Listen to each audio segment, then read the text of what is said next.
I took my wife on a 10th anniversary trip to Bali, and I caught her cheating on me. I brought my wife to Bali for our 10th anniversary and discovered her cheating on me. Right now, my world is entirely broken. She is still in Bali, and I returned home early. I suspected her of cheating earlier in the year, but had no hard evidence. I'm at a loss on what to do next. She continues telling me she's not sure what she wants, despite the fact that we've been together for 13 years, married for 10, and she's just recently met this person. I can't even begin to comprehend what she's going through in her mind. It's as if I've been stabbed in the heart. It also seems like he is simply telling her what she wants to hear, and she believes all he says. To make things worse, I'm learning that the guy she's with may be a criminal of some kind. The locals dislike him and informed me that he may have stolen a large sum of money and is hiding on the island. Can I report him to the police, Interpol, or someone else? I simply want my wife back, and I despise this man. But I'm not sure whether I'll be able to go over this. She messages me maybe twice a day right now, just to let me know she's okay and having a nice time. When I receive such messages, I don't believe I can continue with her, but a part of me remembers the good moments and ignores the bad.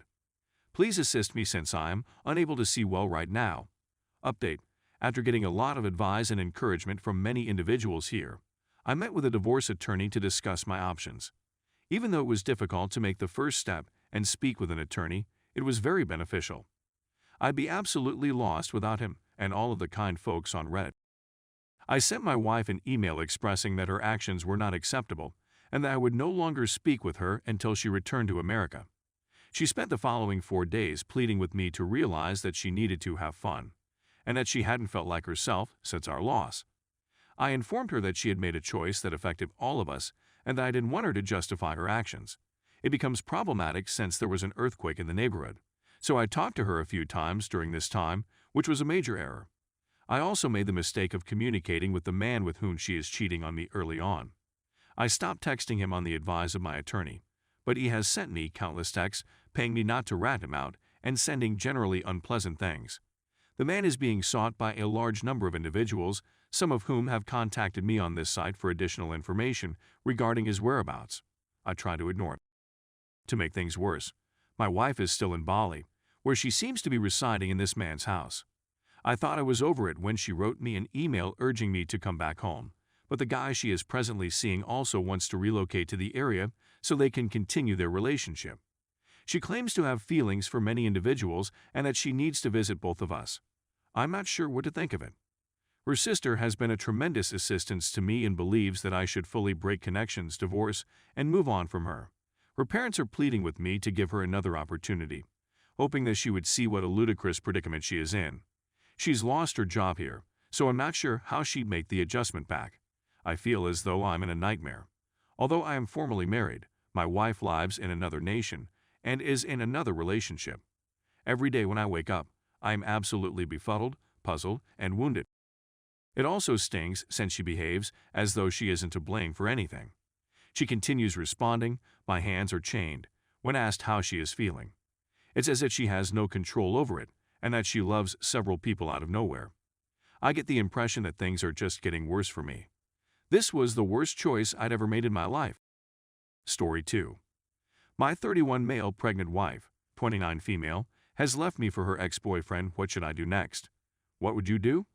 I really need advice on what I should do next. We met on New Year's Day 2019 in New York City and married 6 months later. I adored her more than I loved anything else. She shared my sentiments. I'm not from the United States, and she is assisting me with relocating to the United States. I earn more than $250,000 a year working in IT for a U.S. bank. I began in March 2020, and she does not. I can conduct my job remotely, but I must remain in the United States. We discovered out she was pregnant a year after we met. I wasn't delighted since I felt like our relationship was already on the rocks, but she persuaded me that everything would be okay.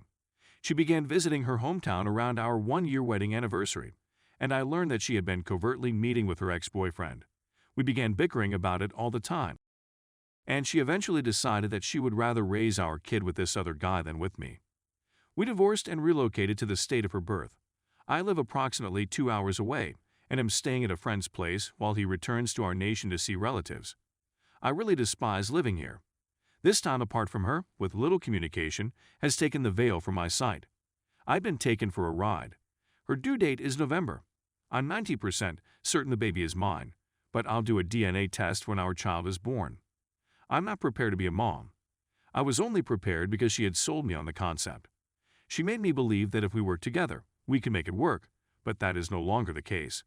I definitely wished for it to be that way previously, but now, that doesn't seem conceivable to me. I fought for us until there was nothing more for me to fight for. She continued to water the grass on the opposite side. Our relationship is irreparably damaged, and even if she wanted to try, I couldn't do that to myself. I see her as she is now. In the short time we were together, I saw her flip from pleasant to harsh with multiple individuals close to her. People she regarded as best friends or who were extremely close to her, even close family members. I've been quite accommodating after all. She's pregnant, and I want to make sure she's comfortable since the kid is a part of her.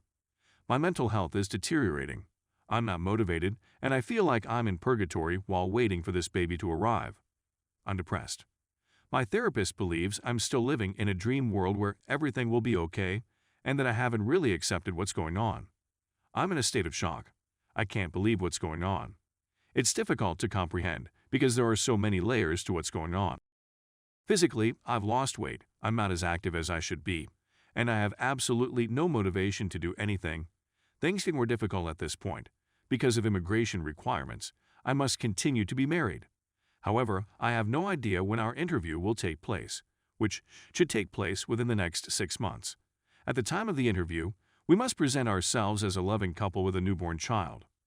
The fact that I'm working under a contract with the possibility of a permanent extension means that I may be able to continue working until March, regardless of my immigration status.